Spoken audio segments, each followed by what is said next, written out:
भारत में तेल यानी पेट्रोलियम कहां से आता है, ये सवाल जितना सीधा लगता है उतना ही रोचक और रोमांचक इसकी पूरी कहानी है। क्योंकि जैसे ही आप इस यात्रा को समझना शुरू करेंगे आपको एहसास होगा कि आपके वाहन में डलने वाला हर एक बूंद तेल सिर्फ जमीन से नहीं बल्कि समुद्रों, रेगिस्तानों, पहाड़ों, राजनीति, अर्थव्यवस्था और अंतर्राष्ट्रीय रिश्तों से होकर गुजरता है। और यही वजह है कि अगर आप इस पूरी कहानी को अंत तक सुन लेते हैं तो आप खुद को वीडियो छोड़ने से रोक नहीं पाएंगे, क्योंकि भारत जैसे विशाल देश की ऊर्जा जरूरतों की कहानी अपने आप में किसी थ्रिलर फिल्म से कम नहीं है। भारत के घरेलू स्रोत। भारत आज दुनिया के सबसे बड़े तेल उपभोक्ताओं में से एक है, लेकिन बहुत कम लोग जानते हैं कि भारत अपनी जरूरत का ज्यादातर कच्चा तेल खुद पैदा नहीं करता बल्कि बाहर से मंगाता है। सबसे पहले अगर हम भारत के अंदर के तेल स्रोतों की बात करें तो देश में कुछ सीमित लेकिन महत्वपूर्ण तेल क्षेत्र मौजूद हैं, जिनमें शामिल हैं असम, भारत का सबसे पुराना तेल उत्पादक राज्य, जहां डिगबोई जैसे क्षेत्र में 19वीं सदी के अंत में ही तेल की खोज हो चुकी थी। गुजरात, अंकलेश्वर और कंबे बेसिन।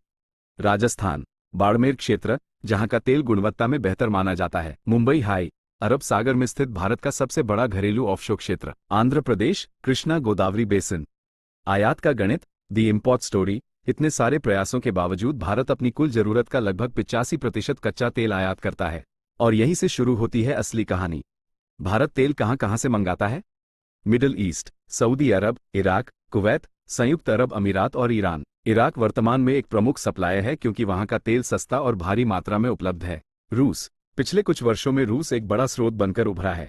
यूक्रेन युद्ध के बाद जब प्रतिबंध लगे तब रूस ने भारत को डिस्काउंट पर तेल दिया और भारत ने मौके का फायदा उठाया। अन्य देश अमेरिका, अफ्रीका, नाइजीरिया, अंगोला और लैटिन अमेरिका, वेनेजुएला। समुद्र से रिफाइनरी तक का सफर। ये तेल भारत तक विशाल तेल टैंकरों के जरिए आता है जो हजारों किलोमीटर की दूरी तय करते हैं। ये टैंकर फारस की खाड़ी से निकलकर हिंद महासागर होते हुए भारत के प्रमुख बंदरगाहों जैसे जामनगर, मुंबई, विशाखापत्तनम और कोची तक पहुंचते हैं।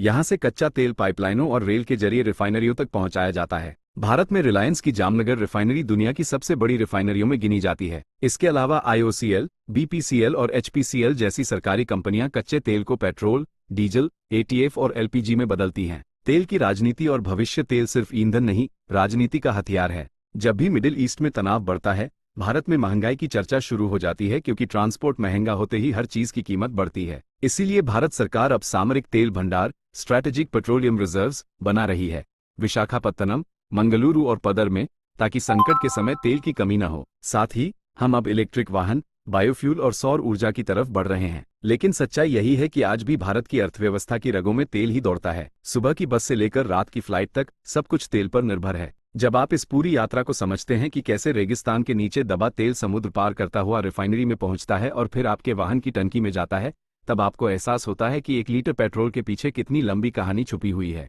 ये कहानी हर दिन आपके जीवन से जुड़ी हुई है और आगे आने वाले समय में यह और भी दिलचस्प होने वाली है।